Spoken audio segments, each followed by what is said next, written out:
Hi, everybody. This is Sophie Orozco from Sophie Orozco Coaching.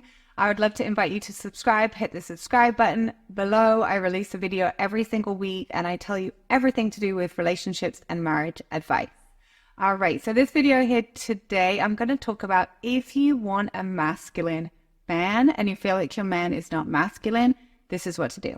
So, really important thing to note here that you cannot have a masculine man if you are in your masculine energy as a woman, right? There's only room for one man in a relationship.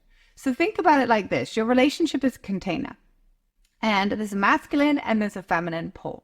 Both of these poles on either side of the container, between them have a magnetic force. And this is where you get sexual polarity, you got sexual chemistry. And when the woman is being the man in the relationship, what happens is either her man will start to become more feminine, and this is where you see men kind of lazing around, not really doing anything, not pursuing their careers, not pursuing their dreams, getting really grumpy and lazy and just really feminine, right? And they could have started off as masculine men, but through the course of being kind of domesticated by their woman, and bossed around, controlled, criticized, all of that stuff, right? They're going to turn into a shell of their former selves.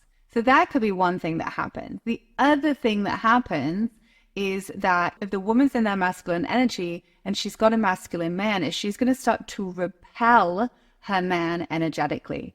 And so this is where you see men spending more time at work, right? At the bar, out with their friends, or leaving the relationship. It's like a repelling of energy. And this is what happens because in a container with a masculine and a feminine being, to have that sexual chemistry, to have that pull, to have that physical connection, you need polarity. And if you're a woman and you're in your masculine energy, what does that mean?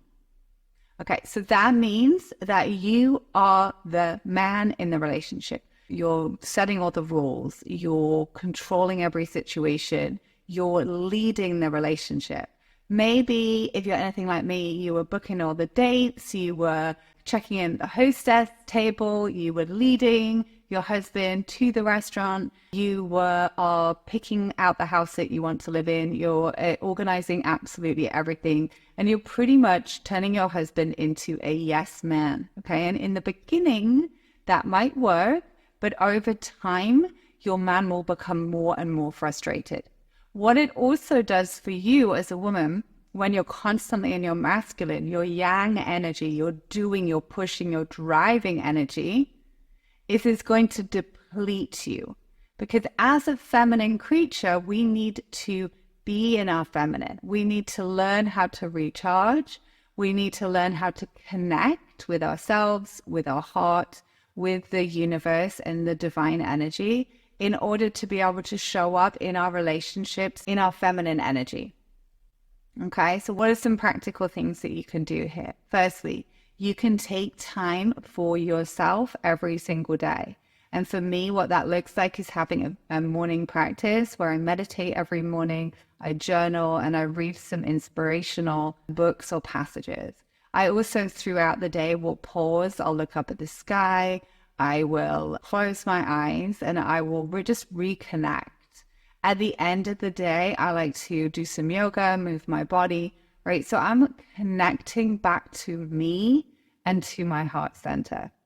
I know in my marriage that if my husband comes home or when we reconnect after the day, if I'm still in my masculine, and I haven't taken off my hat from the day, I haven't taken off my work hat, my business hat, and I'm in my masculine energy, then me and my husband don't have that connected pull that we have when I'm in my feminine. So what this means for you is to think carefully, because if you want a masculine man, but you've been running the show, I have some really bad news for you. It's just not going to happen. So if you want that strong masculine leader in your marriage, you need to get into your feminine. And the more that you can practice being in your feminine, the more space and room it brings. If we think about the relationship being a container, it brings to that container so that your man can step up more and lead the relationship. All right. Thank you so much for listening. Again, this is Sophie Orozco. I will release a video every single week here on my channel, and you can hit the subscribe button below. If you want to contact me, if you're interested in working in your relationship with some coaching, you can contact me here, or you can go over to my Instagram page and send me a DM. I always love to hear from you. Have a wonderful day, and I'll talk to you soon.